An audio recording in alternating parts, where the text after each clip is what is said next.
Hello everyone and welcome to this guided meditation session presented by the Contemplative Study Centre at the University of Melbourne. So welcome back 2023. I'd like to start the session with an acknowledgement of country.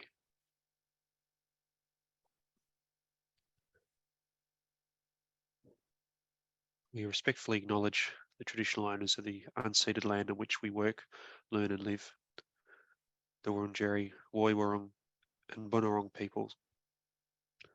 We pay respect to elders past, present and future, and to any Indigenous people present today.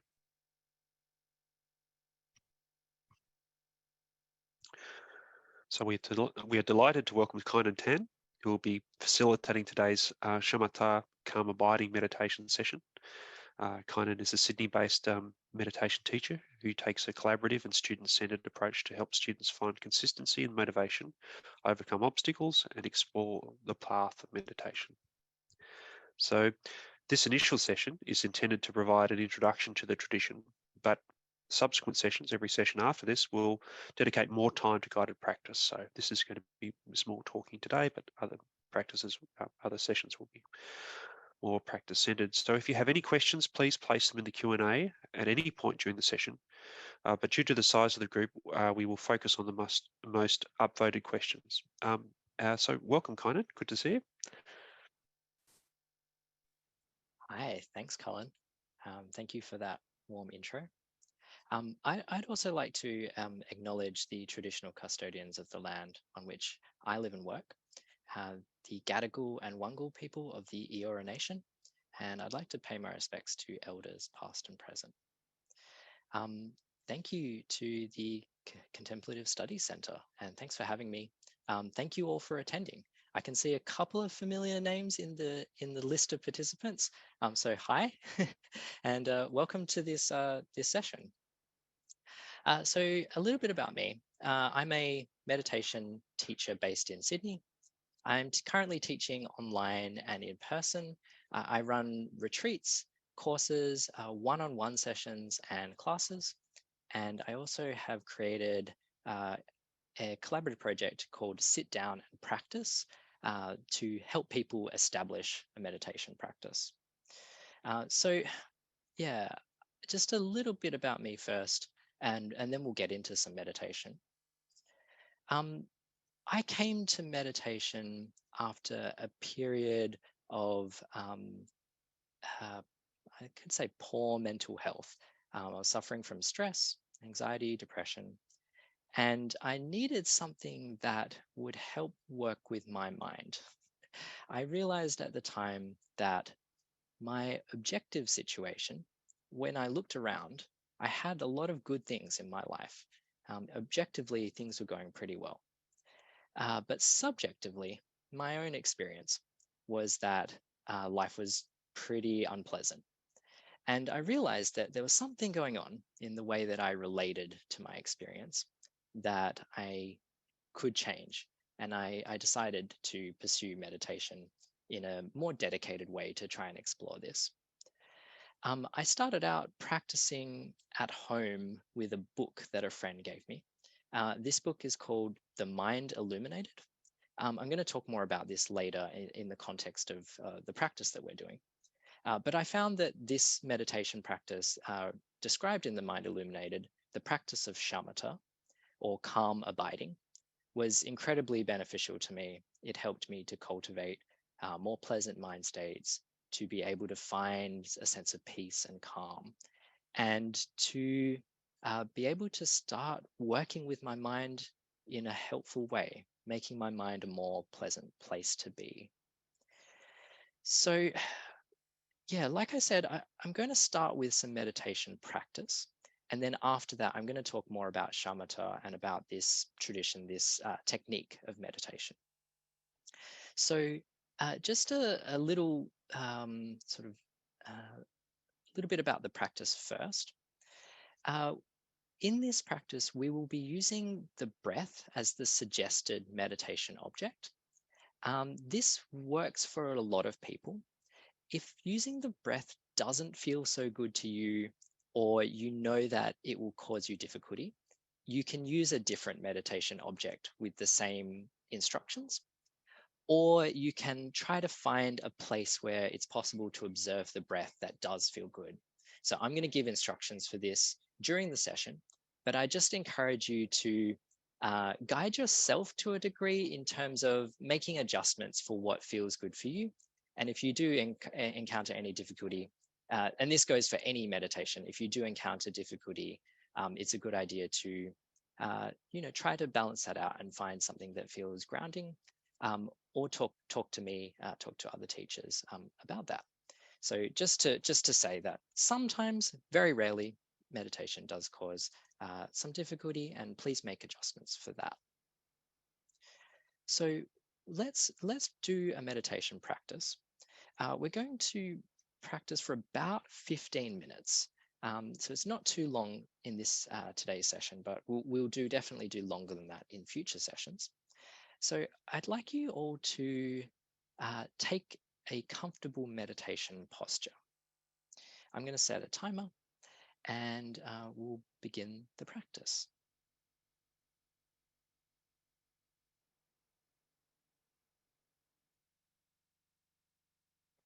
And so you might like to sit in a different way from how you were previously sitting.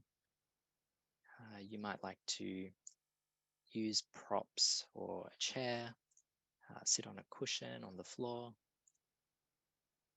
You may also like to lie down.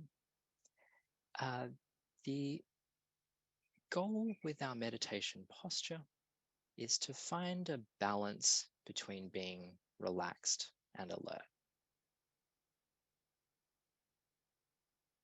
So the way we do this is to try and get comfortable, to try and find a position that the body can be held in for this amount of time. And also to try and make sure that there is still some brightness, some alertness. We're not just going to fall asleep. And usually the way to do this is to make sure that the back is relatively upright, the crown of the head lifting gently upwards.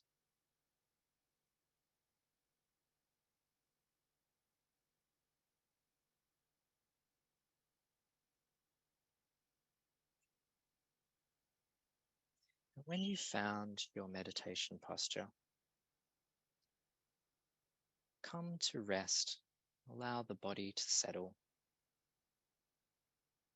and do your best to remain still and quiet for the duration of this practice session. A still body leads to a still mind.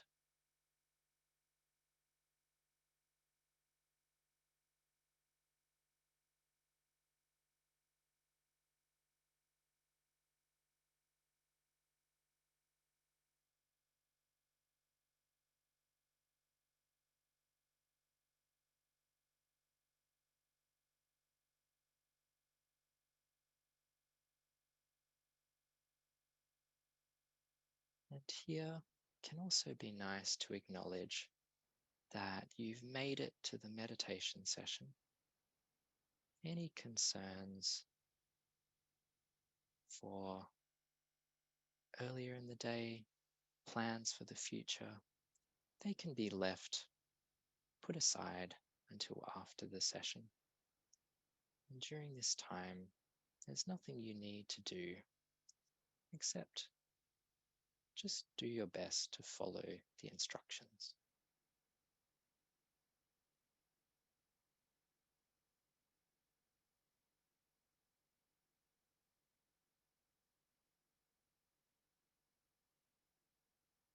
And firstly, where I invite you to come into the present moment. Notice any external sounds that you hear. Perhaps the sound of birds, cars, other people.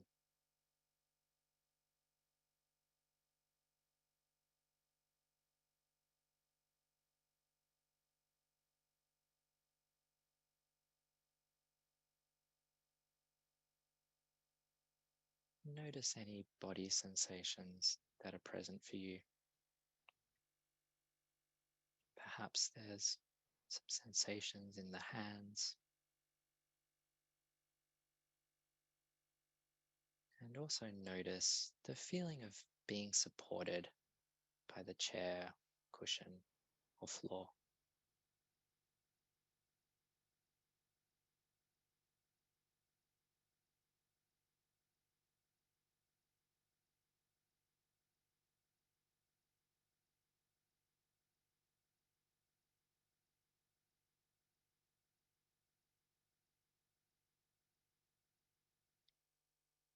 And now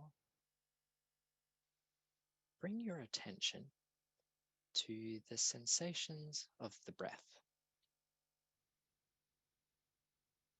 For most people, the sensations of the breath will be quite clear at the edges of the nostrils or the sensations on the upper lip. And you can also observe the sensations of the breath by the rising and falling of the abdomen, or the overall sense of breathing, the breath throughout the body.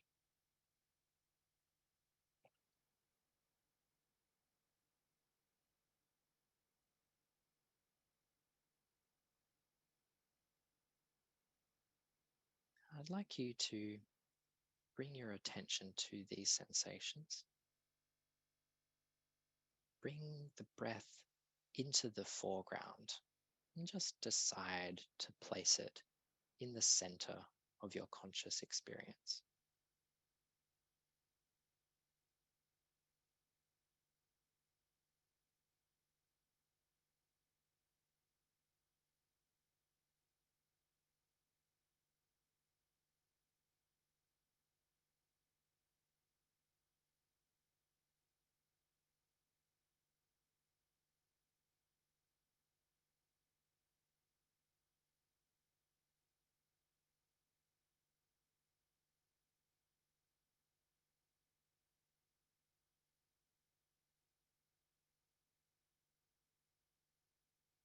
Now, what is quite likely to happen is that your attention doesn't stay with the breath.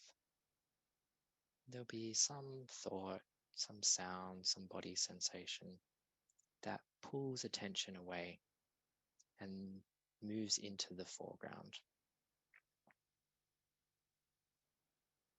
This is no problem. This is just what the mind does. There's no need to get frustrated or to try and clamp down on the breath. Instead, whenever you notice that attention has moved away from the sensations of the breath, be glad for that moment of awareness. Be happy that you noticed. And take a couple of seconds to appreciate how this is mindfulness. And then gently return your attention to the sensations of the breath.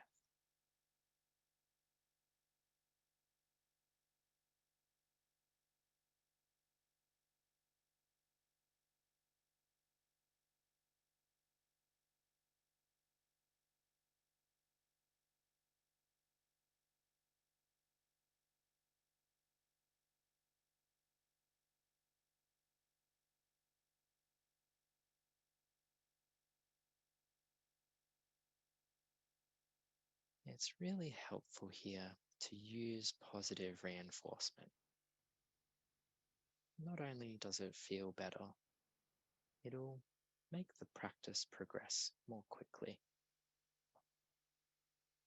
It also doesn't matter how many times you bring attention back. Even once is training the mind. And just do this as many times as necessary, bringing attention back to the breath.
There's another trick that's helpful with this practice.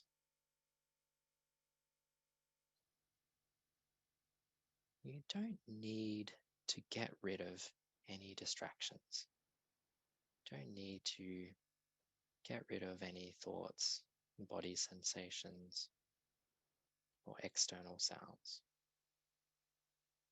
Simply allow any of these to continue in the background, placing the sensations of the breath in the foreground. You could think of it like having a conversation with a friend at a busy cafe. You don't need to tell all the other people to be quiet to be able to hear what your friend is saying.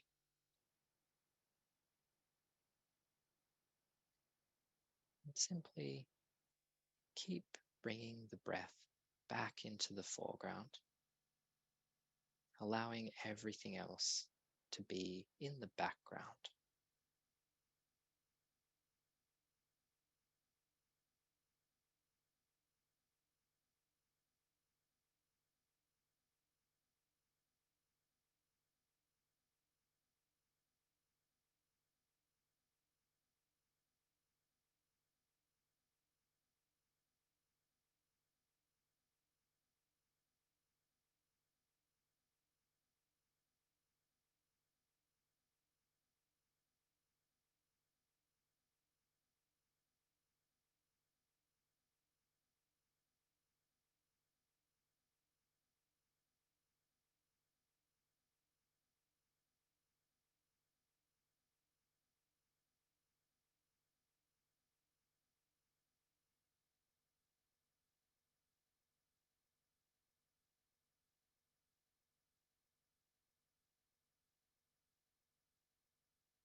Returning attention back to the sensations of the breath.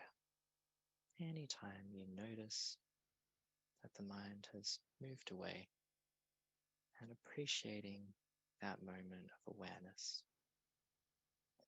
This is a foundational skill. You can always work on bringing attention back. And as you do this, notice what happens. See if the mind settles down, observing whatever the results are, and savoring if there are any moments of calm or relaxation.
Nice work, everyone. Take a minute to slowly, gently come out of the meditation. You might like to stretch or move around a little bit, drink some water, and then come back to the Zoom.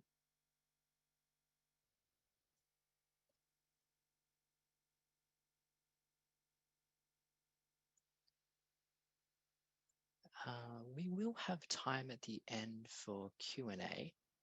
So if there are any questions or thoughts that came up from that, any questions, post them in the Q&A section, and I'll try to answer those that have been the common questions or those that are upvoted at the end of this session.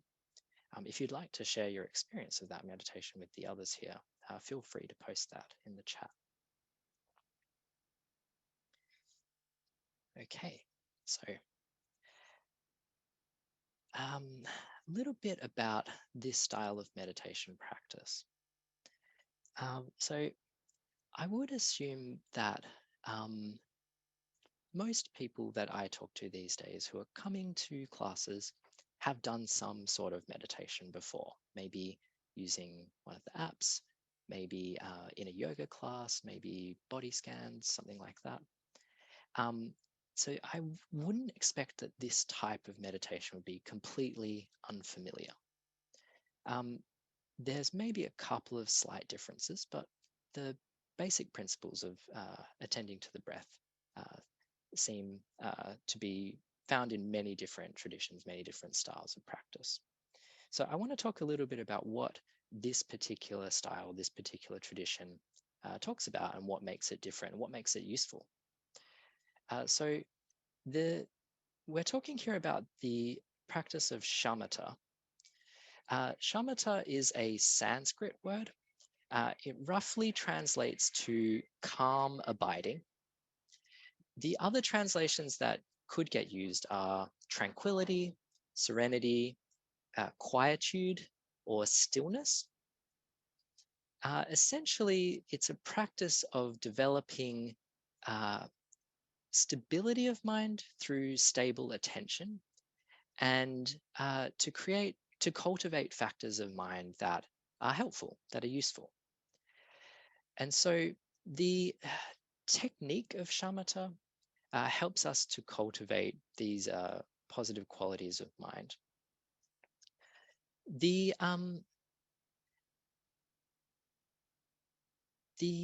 other word that gets used a lot for this in the early Buddhist tradition particularly is samadhi, which is a Pali word. Sometimes this is translated as concentration, which is not a translation that I like very much. Otherwise, I think a more useful translation of it is collectedness, alignment, unification of mind, this overall sense of well-being, a mind that feels good and can be directed to do different things, can be is sort of malleable and wieldy. And so this type of practice is common to many different traditions, stabilizing attention, cultivating some degree of stability is found pretty very commonly. And so what we could say here is that śamatha, the main point of difference I would make here is that the śamatha technique has more detailed instructions on the progressive development of samadhi than is typically found. So a little bit of history. The teachings that I will be drawing from are mostly found in this text, the Mind Illuminated. So I'm going to hold up the book, which is this one here. So this is like quite a thick meditation manual. The authors are Chuladasa, Matthew Immergut, and Jeremy Graves. This is a meditation manual on how to do the practice of śamatha, and it describes 10 stages of progression, all the way from the first time you meditate and working with mind wandering, monkey mind, that sort of thing, all the way up to effortlessly stable attention, equanimity, tranquility. So this text is a modern rendition of the stages of shamatha that are found in early teachings, primarily from a Sangha. Was a monk who lived in approximately the 4th century of the Common Era, who describes the 9 stages of shamatha. So there's a slight difference in numbering there, which was then further developed by Kamalashila, another monk who lived in the 8th century. So the I guess the thing here is that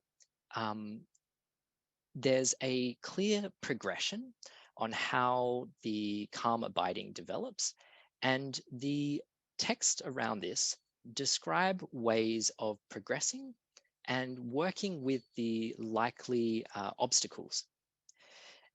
This progression seems to be relatively uniform among people, although of course the path unfolds differently for everyone. When people are able to practice shamatha, they do actually commonly report very similar stages in their practice, even if they haven't read about them. So over the course of these sessions, I'm going to go into what some of the different stages are. I'm going to work with trying to solve the important problems at each stage. And this is one way we could think about the way the stages unfold and the instructions as trying to solve the most important problem at that time, so that then you can work on the next problem, or problem is maybe the wrong word here. Let's say obstacle instead. So when people begin practicing, usually the first obstacle is mind wandering. The mind is very active, thinking about all sorts of other things. So working with that first, and then maybe what happens after the mind settles down is sleepiness comes in, this strong dullness, this pull towards sleep. And then there are different ways of working with that obstacle. So my experience in this is that I learned this in the modern tradition. I have studied this with my teacher, who has been teaching it to lots of people over hundreds of students over a number of years. And my own practice has been working through these stages, first by myself and then with a community and with a teacher. And so I'll be talking primarily in these sessions from my own experience and in a sort of pragmatic way, talking about the practice and how the practice can unfold and how it can be useful. I won't talk too much more about the tradition or the theory behind it. Although if you do have questions about it, please ask them and I'll see what I can do. The goal that I have for these sessions is to give you an experience of this technique and to learn some new tools that can help you progress in your shamatha or samadhi practice. So there'll be guided meditations each week, and this will be quite focused on the practice, on developing these tools, these techniques, and will progressively build from week to week. So what we did today was basically stage 1, beginning the practice. And I know many of you will have found this to be more foundational than where you're at. So the way these teachings unfold over the coming 8 sessions, it won't always match up to where you're at. And it would be very difficult or nearly impossible for it to do so. So I'd like you to, if you are going to follow along, please take any of the teachings as tools that you can use now, or you can put them in your back pocket for later. But I do believe that this sort of practice is really foundational for a lot of other meditation practices, and developing skills in the foundations is just always useful. There's you can't really argue with calming the mind and stabilizing attention. This seems like a generally, a universally good thing. So we will go to Q&A in a minute. I just want to say a couple more things. One of them is the goal of shamatha. So in the early Buddhist suttas, the Buddha talked a lot about samadhi, this sort of collectedness, bringing in stable attention. cultivating these positive qualities of mind. And then he would also talk about vipassana, insight. So using the stability of the mind, using these positive qualities of mind, this equanimity, tranquility, stable attention, even joy in the mind, to then investigate reality, to look at things closely. And I think this is actually one of the really good points about shamatha practice, is that it creates a mind that is really useful for doing other practices, particularly vipassana practices. But along with this, I would also say that learning to cultivate these states of tranquility, these states of well-being in the mind, is a type of vipassana. Like, it requires insight, it requires knowing about the mind, how the mind works. And so developing this will inevitably lead to insights about how your mind works, how you can move the mind towards well-being, how you can create stability, settledness, calm, relaxation. And so this is one of the things we'll be talking about, is the balance between calm and clarity. When I talked about the posture, I was saying you want to find a balance between being relaxed and alert. And I think this is one of the defining features of meditation, is that it's a state where the mind is both, the mind and body are both relaxed but energized. There's a certain brightness and clarity there. It's not a state of falling asleep.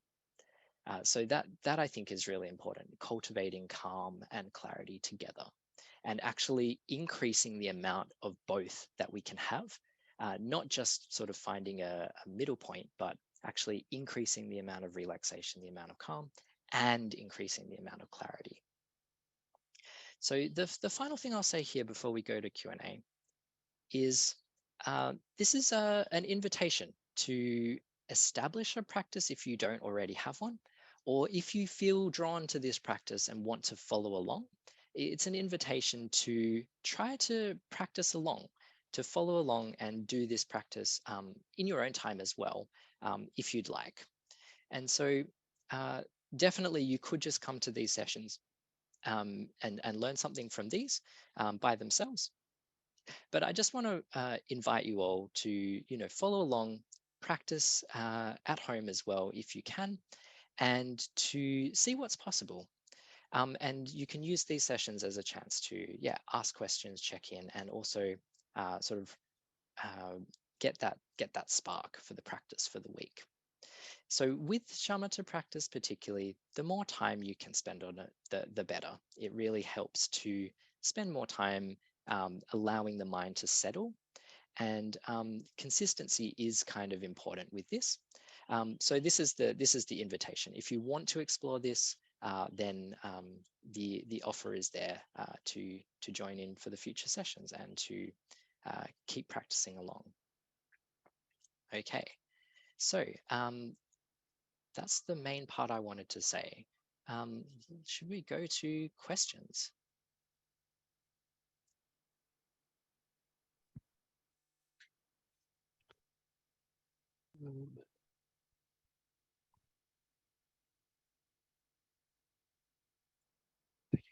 Thank you, Kynan.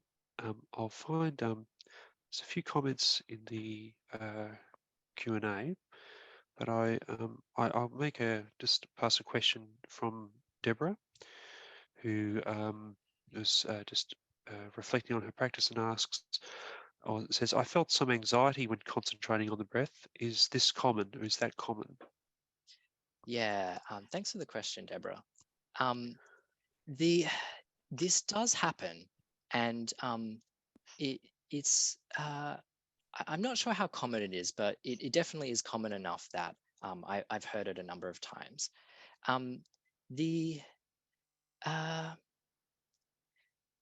Yeah, I think there's different ways you can work with this. So sometimes paying attention to the breath, watching the breath closely causes some anxiety, causes some discomfort. The first option I'd give is to actually not use the breath. You can use any meditation object. It's just that the breath happens to be convenient. You keep breathing in and out. It keeps going round and round. You can also use sounds or body sensations to just as a good effect. So that my first suggestion would be to actually try practicing with a different meditation object. The next suggestion would be to like gently ease into paying attention to the breath. Can you find a way to breathe that actually feels calming, feels settling, feels relaxing? And to just come into the breath a little bit. And if it starts feeling difficult, then actually back out and come wait until you feel grounded and settled again, and then come back to the breath. So this does happen. It's not uncommon, and I would try to find ways to work with it skillfully rather than like forcing yourself onto the breath. I think that there's a number of different options that are all good options for meditation. The breath is not required. Thanks, Kynan, and that actually does go quite well into the next question. So, an anonymous attendee has asked, they comment, I found that my instinct is to take breaths that completely fill my lungs rather than just regular, more shallow breathing. Um, is that deep breathing the goal each time, or is it unnecessary? Yeah, great question. So um, there's a couple of different schools of thought here. The method that's described in the Mind Illuminated, and I think maybe is the more traditional view, is that you don't want to consciously change the breath where possible. So what this means is the intention is that you won't change the breath, won't you would just breathe in whatever way the breath, sort of whatever pattern and depth the breath falls into. This I think is good for many people, but there's other people who find that there's certain ways of breathing that actually feel better. And so if this is the case for you, I would encourage you to breathe in what way feels comfortable. What is the breath that feels the best for you at that time? If that is deep breathing, then that's great. Sometimes what will happen is as you practice, the breath will actually become more shallow or more subtle as the mind settles. So you can change the breath consciously, choose to breathe in a certain way, but just be open to the breath changing on its own and be open to allowing it to change, allowing it to become more subtle, as this will be a sign that the mind is calming down and the attention is getting more refined as well. Thank you, Kynan. It's not easy sometimes. The breath. It's can be challenging. I have a bit of a blocked nose too, so sometimes it's difficult. Um, I have a quick question here from Erica. Um, they ask, what is the right amount of time to? Oh, sorry, she asks, what is the right amount of time to spend on daily practice? It's a very good question. Yeah, I think I know this is a kind of annoying answer, but like how long is a piece of string? um, it it really depends on what your goals are with meditation. So I've actually written a short article on my website about this. I would put roughly three categories out there. There's people who meditate for 5 to 15 minutes a day that are looking to relax, looking to settle down, to calm the mind, to de-stress. And I think that's great. I can't argue with that. I think everybody should do 5 to 15 minutes of practice a day. Then if we increase the amount of time, say 30 minutes a day, we're looking at more training the mind.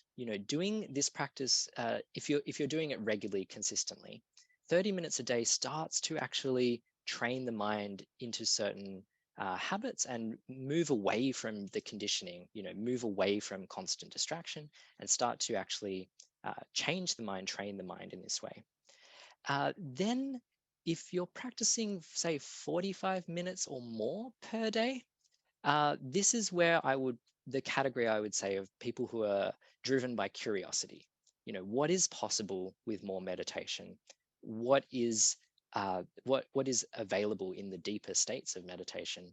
And even questions about, reality, what is the self? What is this world that we find ourselves living in? So I would put it back to the question of like, what is your goal? What is your intention with practice? and then I would try to decide how much time. Also saying that like the amount of time that feels good for you is probably a good amount of time. And it's always easy to add more time. Like if you do 10 minutes and it feels good, maybe you might want to feel good for 15 minutes instead. And that's, I think, a good way to approach the amount of time you do, and if you want to add any time. Thank you, Kynan. Just have another comment here, which I think is something happens a bit.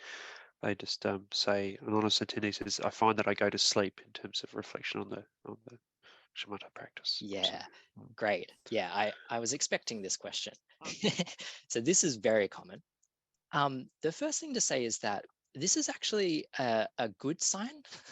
It's typically what I was describing before is that typically when people first start practicing, their minds are so busy that they can't imagine falling asleep. Or maybe you start practicing and it's just this is just what happens. But I take it as a good sign that the mind is calm enough to actually head towards sleep.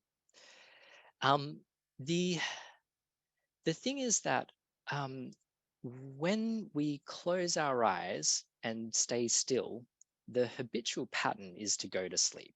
So there will be a little bit of working around that or trying to change that habitual pattern.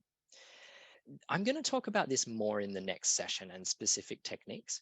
But basically, what we want to do is we actually want to rouse the mind out of sleepiness. The relaxation is good, but if it goes to sleepiness, it will halt the progress. So we want to do the minimum we can do that will wake up our mind. This might be breathing a couple of deeper breaths, sitting up a bit straighter, maybe opening the eyes, or if necessary, you can actually get up and do standing or walking meditation if the sleepiness is really strong. So I will talk about this more next week, but briefly, you want to rouse yourself out of it and use an antidote that is the least disruptive but strong enough to wake yourself up. thank you, Kynan. And we've got a couple more questions about the texts that you mentioned, and also someone asks if you can have a recommended other text. So what I might get us to do is get us to send out the texts that you recommended, because we're at time now. So I'd like to thank you, Kynan, and to our audience for joining us. The Contemplative Study Centre is pleased to host these sessions for our community, and your feedback means a lot to us. So please do take our survey when you have the time.